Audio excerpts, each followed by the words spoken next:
Hello there. Welcome to another part of ASP.NET Core Web API tutorials. In this video, we are going to create a database from the solution using code-first approach. These are the topics we will cover in this video. Before I start, I know your time is valuable. If you've already went through my previous video, database first approach, I want to let you know that the chapters for this video is almost the same except for a few: creating models, creating the context, and enabling code first migrations. I'm also going to talk about which one is better, database first approach or code first, and in which case or condition at the end of this video. So make sure you jump into the chapters as per your requirement. Alright, so this is the plan. We will create a database called EMS, Employee Management System. We will have three tables: departments, employees, and competencies. Employees being the main table, which will have connections to the department and the competencies table via the column from employees department ID with the ID column from departments table, and the competency ID with the ID column from the competencies. Alright, we'll start off with the installation of NuGet packages. These are the packages we have to install. Mostly not the last one, but the first four definitely. Okay, so I'm going to switch back to the code base and let's start installing. So I have two options right now. I can either install all the packages in the common layer, and eventually the repositories layer will have the connection to the packages automatically, since we have connected the common and the repositories layer. So we could do this, or I prefer the other one, installing in the repositories layer, since these packages are very specific to the repositories layer. So I'll start installing the NuGet packages in the repositories layer. If you feel you want to install it in the common layer, that's absolutely fine. You could go ahead with that. Alright, we'll start off with the first package, Microsoft.Entity Framework Core.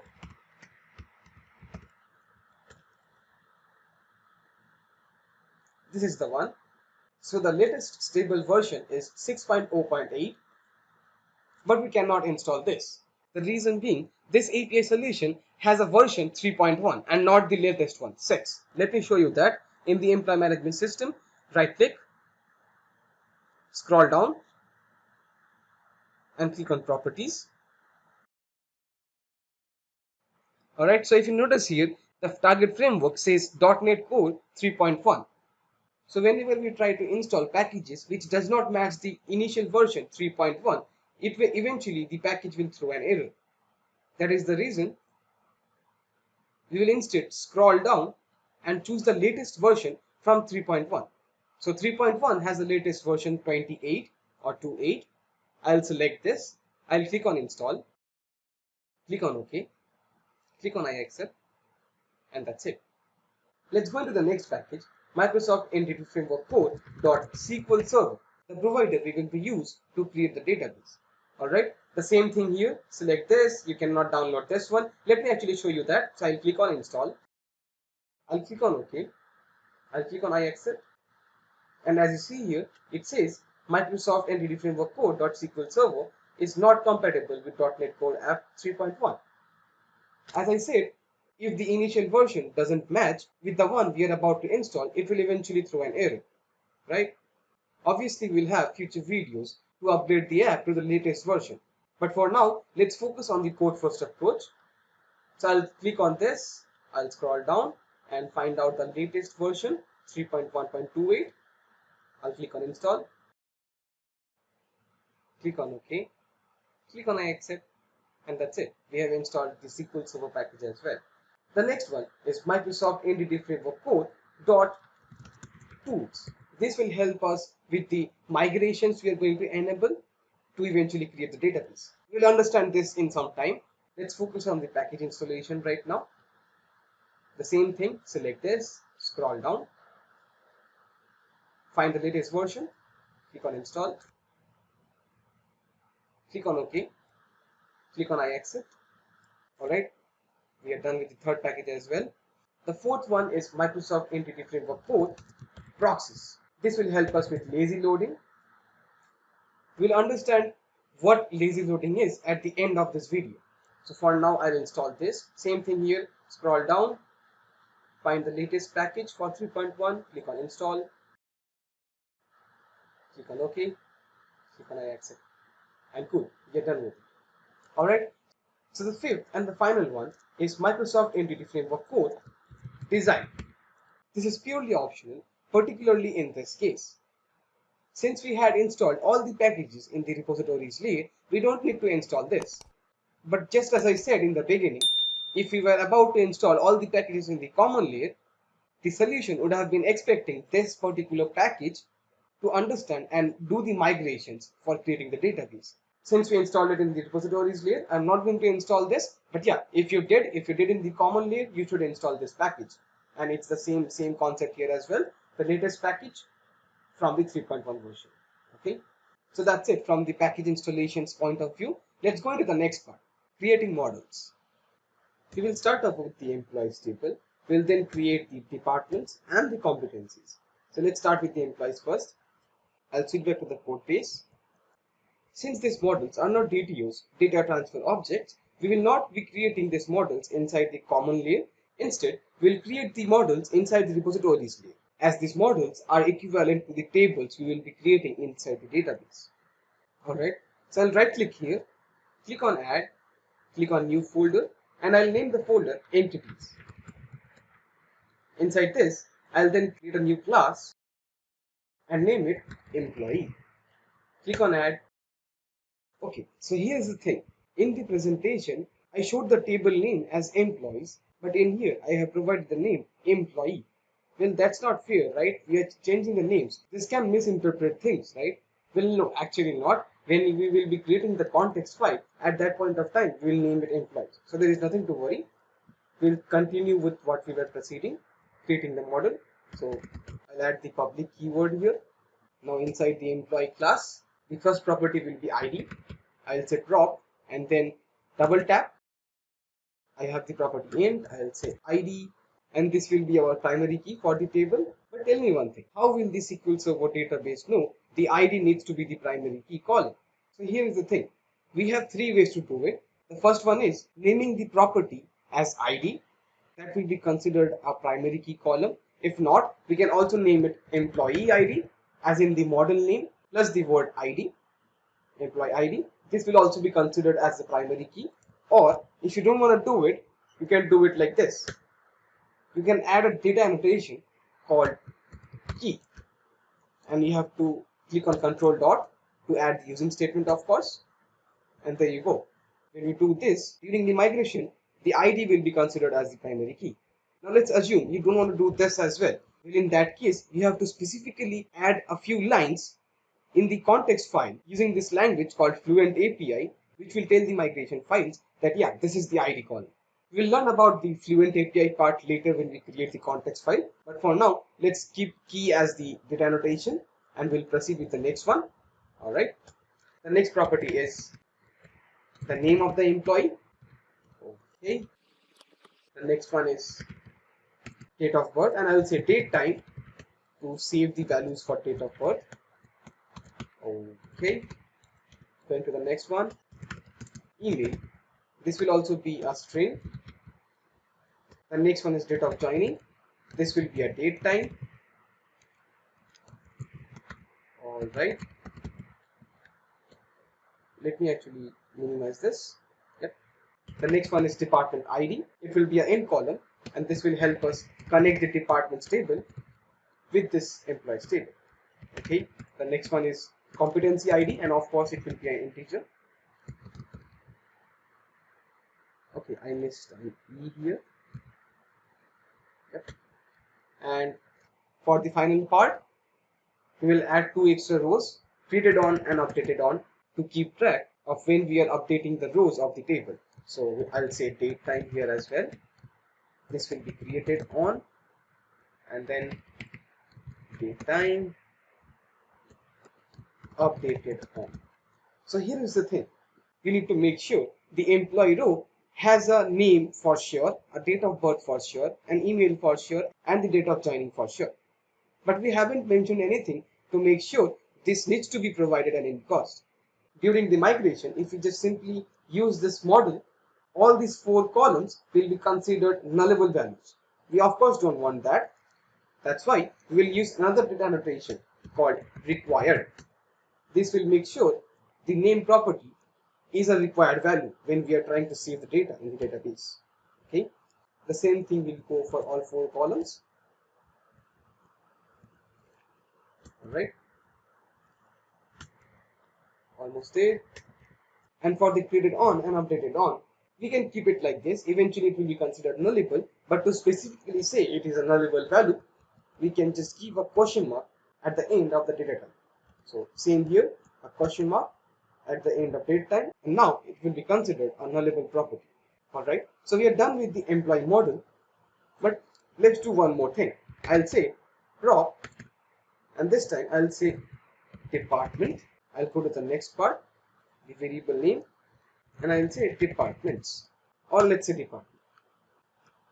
The same for competency, and I'll again say prop, and this time I'll add it for competency. Same here, competency. Alright, now this data type is not a valid data type, right? Well, it will be when we create the new models for department and competency. So let's do that. We'll discuss about these 2 properties post we have created the models. Okay, so I'll select this employee now. Instead of creating a new class again, I'll simply copy this and paste this again. Simply change the name. I'll name it department. I'll open it up. Change the name here, department. All of the things will almost be the same. ID, name, and we don't need this. Date of birth, email, date of joining, department ID, competency ID. We don't need this too. We can remove this. So these 4 properties should be fine for department. And let's add one more property. Just like we added a property for employee having the data type department, the same way we will do it for the department model, but instead we will connect the employees this time. Alright, so I believe now is the time to discuss about this property. If you look into this diagram, you will understand one employee will only have one department and one competency, but one department can have multiple employees, right? The same for competencies. One competency can have multiple employees, and that is why the employee has only one department assigned to it and not a list. The same for competency, one competency assigned to an employee and not a list. But that's not the case for departments, right? One department can have multiple employees, just as I said. So what we'll do is we'll say I collection of employees. So this is a new data type that has been introduced, right? Well, what do you think this is? It's simply a collection. Just like a list, it's simply a collection. It can have multiple employees since we mentioned the type as employees here. Oh, okay. I need to say employee actually. And let's name the variable employee or employees. That should make sense. Now let's add a constructor, public department. Let's open the brackets, again open up the curly braces. Since we have the employees property, if we try to use the department model right now, the employees will come as null until and unless we load the data from database, of course. To make sure employees property is not null, what we'll do instead is in the constructor, whenever we try to newly initialize the department, we will say employees is equals to new hashtag of employee. Okay, now again a new data type. What does this mean now? Well, hashtag is basically an unordered collection of unique elements. Well, if we consider the employees table, it will always have unique rows inside it. If not the name, if not the email, at least the ID, since automatically the identity part will be applied for the ID column, right? That's all we need to do for the department model. Let's go into the next one. Again, I'll simply select this, copy and paste. Instead of creating a new model and then creating new properties, let's use the shortcuts. Competency, copy the name, open up, change the name of class, the constructor, and all the properties are actually the exact same. There should be an ID, there should be a name, there should be the created on and the updated on properties. There should also be employees property, which will be newly initialized as a new hash set inside the constructor. Well, that's all from the model's point of view. Let's go into the next part now, creating the context. We'll start off with creating the folder and then the context file inside it. We'll then inherit the DB context. Post that, we'll add the DB sets for the models, mostly like tables. We'll then add the onConfiguring method to add the connection string. And finally, we'll override the onModelCreating method to write down our Fluent API code. Let's switch back to the code base and start with the context creation. Alright, I'll create the folder inside the repositories layer. Right click, click on add, click on new folder. Alright, I'll name the folder database context. We're going to keep all the context files here in this folder. Okay, click enter. Let's create the context file now. Again, right click, click on add, click on class. I named the class EMS context. Alright, let's make the class public. Now inherit the DB context class for the EMS context. Let's click on add, control dot, add the using statement, Microsoft Entity Framework code. Now go inside. Let's create two constructors. The first one being the empty one. So I'm going to say public EMS context and keep this as empty. The next one will take a parameter DB context options. So let's write that. I'll say DB context options, and this takes a type inside it. If I hover over this, you will see it is expecting a context file. So since this is the context itself, I'm going to say EMS context here, and then I'll name it options. We don't need to use this variable inside the body. Instead, I'll just simply pass this options object to the parent class, the DB context one. So when I say base options, the DB context class which we inherited takes this options variable as the DB context option one. Okay, so that's it. Let's put this inside a region constructors. Alright, I'll end the region here. Okay, we will then add the DB sets for this context. So I'm going to say public virtual the DB set keyword, and again DB set is expecting a type. If I hover over this, you will see the entity type. What are entities? Well, these are the ones, the three tables we are going to create. So I'm going to say competency first and name the variable competencies. This will be a property and not a variable. So I'm going to say get and set. These are the properties. Let's add the using statement. Alright. The same for the other two, public virtual. Well, you might ask, why are we using the virtual keyword? Well, there is a reason behind it. Basically, if you want to use the lazy loading feature from Entity Framework code, you should use the virtual keyword. I mean, of course, you will have to enable the lazy loading, but yeah, if you want to use it, you will also have to use the virtual keyword for all the DB sets. Alright, let's add the last one. Okay, so this will be employee, the name will be employees, and again, this is a property. Alright, that's it. We are done with the DB sets. Up next, we are going to override the onConfiguring method. Before we do that, let me actually show you what this DB context file has. So I go inside this, and if you see the constructor, if you remember, we had passed the options object, the DB context options, right, for the constructor. And if I try to find the method onConfiguring, you will find it here, right? An internal virtual function or method. We can override it, of course, since we have said virtual here. So let's do that. It takes a variable DB context options builder. I'm going to use the same variable, of course. So let's do that. So we'll say protected to not let other files access this method. So protected override the void function on configuring. And inside this, as I said, we will use the DB context options builder object. Okay, I'm going to name it options builder, and inside this we'll first ask if options builder dot is configured. This means if the connection string has been provided for this particular context file. If not, what we'll do is we'll use the same object options builder and then say dot use SQL Server to provide the connection string, and I have the connection string copied here. So let's copy this and paste it here, right? So that's how you provide the connection string in the context file. If you haven't provided it in the app settings, we'll learn about this very soon. Let's finish up the context file now. The next function is the onModel creating function. It's the same thing, predicted, override. Again, if I show it to you, this is the method onModel creating. This expects a model builder object to be passed.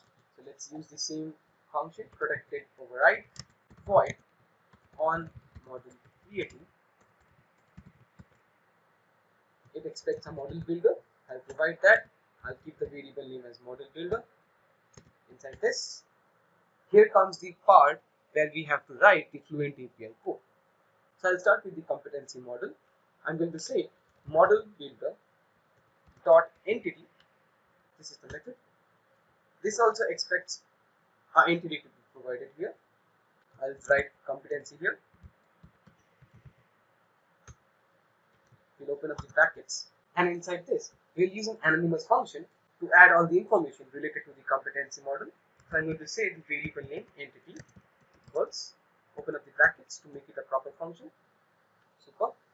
Let's go inside and then say entity dot, let's start with has index. This is basically the index key from SQL Server.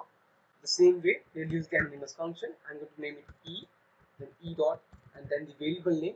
For competency, I'll use the name property to make it an index key, also the unique one, of course. So let's go to the next line and then say dot has name. I'll provide a name for this key relationship and name it ix underscore competencies. Alright, and finally, since it's an index key, it's better to add the unique key constraint. So I'm going to do that is unique. Open close the brackets, and that's it. We have successfully added the index key from Fluent API. Great. Let's go to the next one. Entity dot property. Let's name the variable e dot created on and provide the column type as using this function, of course, has column type. Since created on is a date time object, we can either save the date or the date time together. If we wanted to save the date, we had to use the date data type from SQL. But since we are okay with adding the time as well, I'm going to say date time here. Same thing for updated on. Let's copy this. Go to the next line. Just change the variable from created on to updated on. Alright. I missed the name property, of course. Let's add that as well. So entity dot property e dot name. There it is. And then has column type a string, right? That's it. That's the Fluent API part for a single model. Of course, we haven't wrote the employee part yet. Employee part will be a little bit complicated compared to this one because it will have the relationship of the competency and the department. So what I'm going to do is not waste your time, and instead I already have the code here. So I'll simply select from here the competencies part, scroll to the very bottom where the employees part ends, copy this and simply replace this part. Let's go to the top and go through the code one by one. Starting with the competency, it's the same thing. You have the as index, you have the as name, the is unique property. For the created on, you have the date time. For the name, you have the property having the max length. I have also provided the max length here, and the is required in the model itself. But yeah, let's add here as well. And then the updated on having the column type date time. The exact same for department. So the index, the name, the unique property. For the property created on, the same column type. Again, it's the same thing, is required, has max length, and again updated on has the column type date time. Now coming to the employee part, we're going to add the index key for the email property from employee, of course, and again it will be an unique one. Obviously no two employees will have the same email, right? That's why is unique is a better thing to be added here. Again, created on has the same column type date time. For the date of birth and date of joining, we have used the data type date and not date time because we don't need the date time, right? For the email property, we have the required, the max length. For the name is required and max length. For updated on, the column type date time. And finally, the relationships between the employee and the department and competencies table. If you go through this, you'll understand for the employee entity, it will have one competency with many employees, right? Just as we saw a few minutes back. The foreign key from employees table will be competency ID, and on delete it will simply use the behavior client set null. It will also have the name FK employees competencies. FK means foreign key. The exact same for department as well. It will have one department for multiple employees. The foreign key is department ID. On delete, use the behavior client set null, and the constraint name is foreign key employees departments. So that's it from the context point of view. We just need to add this much information and we are good to go for the migrations. Alright, I noticed that the video has went more than 25 minutes. So I'm going to stop here and do the migrations in the next video. Thank you for watching. See you in the next one. Bye. Tell me pretty lies, look me in the face. Tell me that you love me.